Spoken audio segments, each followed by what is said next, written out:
Hi hello ನಮಸ್ಕಾರ ಸ್ನೇಹಿತರೆ. ಇವತ್ತಿನ ಸಂಚಿಕೆಯಲ್ಲಿ ಏನಾಗ್ತದೆ ಅನ್ನೋದನ್ನು ಕ್ವಿಕ್ ಆಗಿ ನೋಡ್ಕೊಂಡು ಬರೋಣ ಬನ್ನಿ.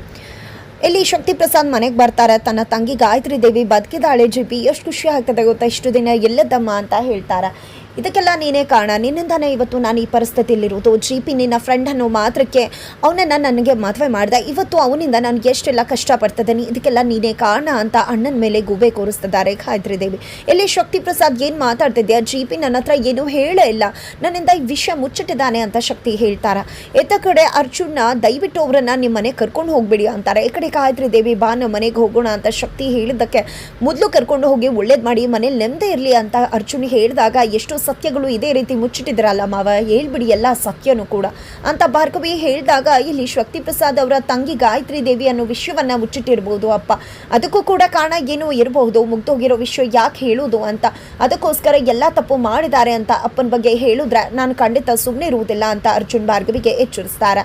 ತದನಂತರ ಇಲ್ಲಿ ಗಾಯತ್ರಿ ದೇವಿಯವರು ನನ್ನಿಂದ ಜಗಳ ಆಡೋದು ನೆಮ್ಮದಿ ಹಾಳಾಗೋದು ಬೇಡ, ನಾನು ಹೋಗ್ಬಿಡ್ತೇನೆ ಅಂತ ಹೊರಟಾಗ ಇಲ್ಲಿ ಭಾರ್ಗವಿ ಬಂದಿದ್ದೆ ಎಲ್ಲಿ ಹೋಗ್ತಿದ್ರ ಆತ, ನೀವಿಲ್ಲಿ ಇದ್ದಷ್ಟು ಎಲ್ಲ ಸತ್ಯಗಳು ಕೂಡ ಹೊರಗಡೆ ಬೀಳುತ್ತೆ, ನೀವು ಇಲ್ಲೇ ಇರಬೇಕು ಅಂತ ಹೇಳಿ ಒಳಗಡೆ ಕರ್ಕೊಂಡು ಹೋಗ್ತಾರೆ. ನಂತರ ಈತ ಕಡೆ ಭಾರ್ಗವಿಗೆ ಒಂದು ಲೆಕ್ಚರ್ ಬಂದಿರುತ್ತೆ. ಆ ಲೆಕ್ಚರ್ಗೆ ಸಂಬಂಧಪಟ್ಟ ಹಾಗೆ ತಾರ ಅವ್ರಿಗೆ ಕಾಲ್ ಮಾಡ್ತಾರೆ. ಒಂದು ಹುಡುಗಿ ಮುಖಕ್ಕೆ ಆ ಒಂದು ಬುರ್ಖವನ್ನು ಹಾಕ್ಕೊಂಡಿದ್ದಾರೆ, ಆಕೆ ತುಂಬಾ ಬಲ್ಕಲ್ಲಿ ಮೆಡಿಸಿನ್ಸ್ ಕಳಿಸ್ತಿದ್ದಾರೆ ಅಂತ ಹೇಳಿದಾಗ ಇದನ್ನೆಲ್ಲ ಗಂಗಾನೇ ಮಾಡ್ತಿರೋ ಚಾನ್ಸಸ್ ಇದೆ. ಖಂಡಿತವಾಗ್ಲೂ ಅವತ್ತು ತಪ್ಪಿಸ್ಕೊಂಡಿರ್ಬೋದು, ಬಟ್ ಯಾವುದೇ ಕಾರಣಕ್ಕೂ ಇವತ್ತು ತಪ್ಪಿಸ್ಕೊಳ್ಳೋಕೆ ಸಾಧ್ಯ ಇಲ್ಲ.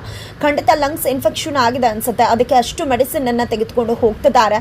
ಅವ್ರಿಗೆ ಯಾರೋ ಹೆಲ್ಪ್ ಮಾಡ್ತಿದ್ದಾರೆ, ಎಲ್ಲವನ್ನ ಕೂಡ ಪತ್ತೆ ಹಚ್ಚು, ಫೋನನ್ನು ಟ್ರ್ಯಾಕ್ ಮಾಡು, ಪದೇ ಪದೇ ಯಾವ ನಂಬರ್ಗೆ ಕಾಲ್ ಹೋಗ್ತಿದ್ಯೋ ಅದನ್ನು ಟ್ರ್ಯಾಕ್ ಮಾಡಿ ನನಗೆ ಇನ್ಫಾರ್ಮೇಷನ್ ತಿಳಿಸು ಅಂತ ಹೇಳ್ತಾರೆ.